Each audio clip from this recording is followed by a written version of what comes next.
ആധുനിക വിദ്യാഭ്യാസം സാധ്യമാക്കുന്നതിന്റെ ഭാഗമായി അൽസലാമ പ്രീ സ്കൂളിൽ സ്മാർട്ട് ക്ലാസ് റൂം ഒരുക്കി. 3 ലക്ഷം രൂപ ചെലവഴിച്ചാണ് അത്യാധുനിക സൗകര്യങ്ങളോടെ സ്മാർട്ട് ക്ലാസ് റൂമിന്റെ നിർമ്മാണ പ്രവൃത്തികൾ പൂർത്തിയാക്കിയത്. ഔപചാരിക ഉദ്ഘാടനം ഗ്രാമപഞ്ചായത്ത് വൈസ് പ്രസിഡന്റ് പി.കെ. ഷറഫുദ്ദീൻ നിർവഹിച്ചു.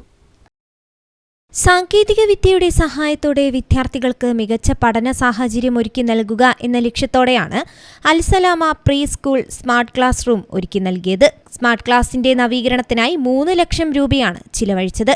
പെരുവയിൽ ദാറുസ്സലാം മദ്രസയുടെ കീഴിൽ പ്രവർത്തിച്ചു വരുന്ന അൽസലാമ പ്രീ സ്കൂളിൽ മതവിദ്യാഭ്യാസത്തോടൊപ്പം തന്നെ ഭൗതിക വിദ്യാഭ്യാസവും ഉറപ്പു നൽകുന്നു.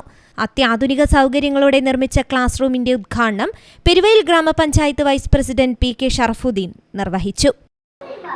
വിദ്യാഭ്യാസത്തിൽ ഇസ്ലാമിനെ സംബന്ധിച്ച് മതവിദ്യാഭ്യാസം, ഭൗതിക വിദ്യാഭ്യാസം എന്നുള്ള 2 തലമല്ല, അത് ഇടക്കാലത്ത് എങ്ങനെയോ ഒന്നു ചേർത്തിട്ടുള്ളതാണ്. ഇസ്ലാമിനെ സംബന്ധിച്ച് എല്ലാ വിദ്യാഭ്യാസമാണ്.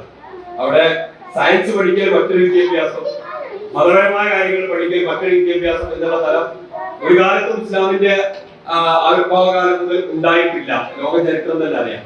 കാരണം ഇസ്ലാമിക വിപ്ലവം, അതായത് വിദ്യാഭ്യാസപരമായ വിപ്ലവം നടന്ന നമുക്കറിയാം റസൂൽ സ്വല്ലല്ലാഹു അലൈഹി വസല്ലമയുടെ കാലഘട്ടത്തിൽ ഖുർആൻ ശരീഫിന്റെ അവതരണത്തോടു കൂടിയാണ്. പക്ഷേ അതിനുശേഷം ശാസ്ത്രീയ രംഗത്ത് ലോകത്ത് ഇന്ന് കാണുന്ന ഏറ്റവും വലിയ വികസനങ്ങളൊക്കെ ഉണ്ടാക്കിയിട്ടുള്ളത് സമസ്ത കേരള ഇസ്ലാം മത വിദ്യാഭ്യാസ ബോർഡ് പൊതുപരീക്ഷയിൽ 59 വിദ്യാർത്ഥികൾ പൊതുപരീക്ഷ എഴുതുകയും അതിൽ 58 വിദ്യാർത്ഥികൾക്കും ടോപ്പ് പ്ലസും ഡിസ്റ്റിങ്ഷനും വാങ്ങാൻ സാധിച്ചിട്ടുണ്ട്.